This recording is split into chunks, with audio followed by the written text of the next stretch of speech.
Le droit de l'homme à l'eau potable bientôt reconnu. L'Assemblée nationale étudie à partir du 14 juin prochain une proposition de loi visant à mettre en œuvre le droit humain à l'eau potable et à l'assainissement. C'est le terme d'une réflexion menée depuis 4 ans par de nombreuses associations et organisations non gouvernementales. Le but, instituer le droit à l'eau comme un droit fondamental des citoyens. La Fondation France Liberté et la Coalition Eau ont coordonné les travaux qui aboutissent à cette proposition de loi signée par plusieurs parlementaires dans une démarche totalement transpartisane. Emmanuel Polane, bonjour.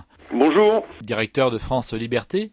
Alors cette reconnaissance du droit de l'homme à l'eau était devenue indispensable. Le droit d'accès à l'eau existe pourtant dans plusieurs textes, mais il n'était pas vraiment effectif. Alors effectivement, c'est un droit qui existe sur le plan international, puisque la France a signé une résolution en juillet 2010 sur le sujet, comme la quasi-intégralité des pays du monde. Mais pour transformer cette résolution qui n'a pas force de loi dans nos textes, on voit qu'il n'y a pas vraiment de volonté dans les pays du Nord de faire ce pas, pour deux raisons. La première, c'est que globalement, l'accès à l'eau fonctionne quand même correctement dans nos pays, alors que dans certains pays du Sud qui ont transformé leur constitution, c'est dans l'ambition de trouver des solutions pour un véritable accès à l'eau à leur population.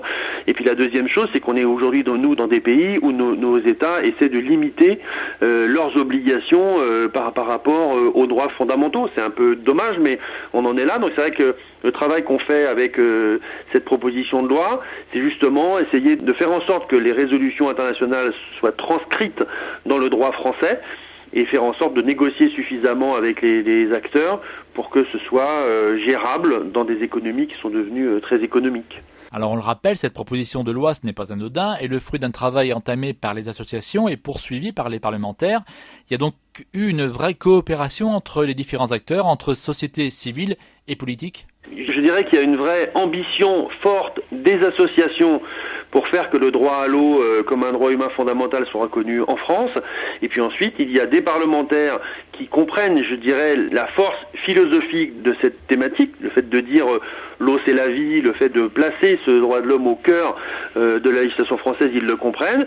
Et puis ensuite, ils sont pris aussi, eux, par des obligations budgétaires, de l'État, etc., qui rend complexe l'avancée d'un texte de loi. Donc c'est un travail qui est facile pour les associations, qui est difficile pour les parlementaires, et on est très heureux de pouvoir le mener à leur côté pour faire qu'à l'arrivée ce soit un droit fondamental qui avance en France. Le droit à l'eau potable et à l'assainissement est un droit de l'homme garanti par l'État. C'est l'article 1 de cette proposition de loi.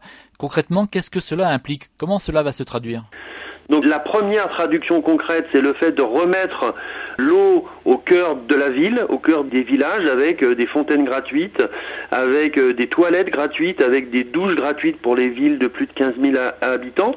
Donc c'est l'idée que pour avoir accès à l'eau partout, pour tous, eh bien, il faut que dans le paysage public, il y ait ces espaces d'accès à l'eau et à l'hygiène qui soient garantis pour tous, qu'on sorte en fait de l'obligation par exemple de rentrer dans un café pour aller aux toilettes, mais qu'on remette l'eau au cœur des villes. C'est quelque chose qui existait dans notre pays il y a encore quelques décennies. Ça a disparu plutôt pour des raisons économiques, mais on pense, nous, que c'est vraiment très important que ça puisse retrouver sa place dans nos villes et nos villages, pour qu'on redécouvre la place de l'eau dans la cité. Et puis la deuxième traduction, c'est la mise en place d'un fonds national d'aide pour aider les familles en précarité à payer leurs factures d'eau.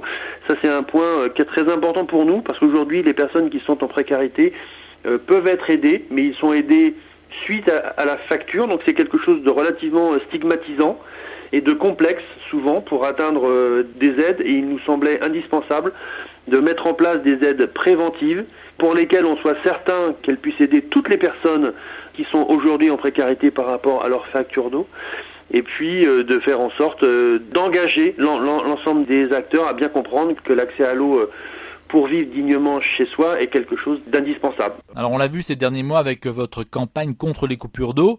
L'eau est un budget important pour les familles en difficulté. Cette loi, ça sera un vrai bénéfice pour elles ? Absolument, c'est vrai qu'autour de la campagne sur les coupures d'eau, on a pu montrer ce que ça représentait comme difficulté pour les familles et on a vu que les réactions politiques étaient très fortes pour dire nous devons garantir la capacité des familles à vivre dignement chez elles. Donc c'est clair qu'avec ce fonds d'aide national, on peut imaginer que demain, comme on le fait sur le logement avec les allocations logement, comme on le fait sur l'électricité avec la mise en place des chèques énergie de la dernière loi sur la transition énergétique, eh bien on puisse le faire évidemment sur l'eau, puisque ce qu'on a mis en exergue avec la campagne des coupures d'eau, c'est que c'était encore plus violent de vivre sans eau que ça ne l'était que de vivre sans électricité, et qu'il est indispensable de permettre à chacun de vivre dans des conditions dignes chez lui. Donc derrière cette loi, c'est vraiment cette ambition de dire que si on est capable de penser l'eau c'est la vie, on doit être capable de le mettre en œuvre pour tous chez nous. Et puis évidemment, ça nous renvoie ensuite à une action plus importante encore, celle d'aider à l'international à faire en sorte que chaque humain sur la planète puisse avoir accès à l'eau et à l'assainissement pour vivre dignement chez lui. Je rappelle quand même qu'il y a près d'1 milliard de personnes qui n'ont pas accès à l'eau dans des conditions normales dans le monde et 2 milliards qui n'ont pas accès à un assainissement minimum. Et l'examen de ce projet de loi débute donc le 14 juin à l'Assemblée nationale. L'issue du débat parlementaire sera à retrouver sur le site de France Liberté, france-liberté.org. Merci Emmanuel Poilane. Merci à vous. Monde solidaire à retrouver sur fréquenceterre.com. Philippe Bourri, Fréquence Terre. Retrouvez et podcastez cette chronique sur notre site fréquenceterre.com.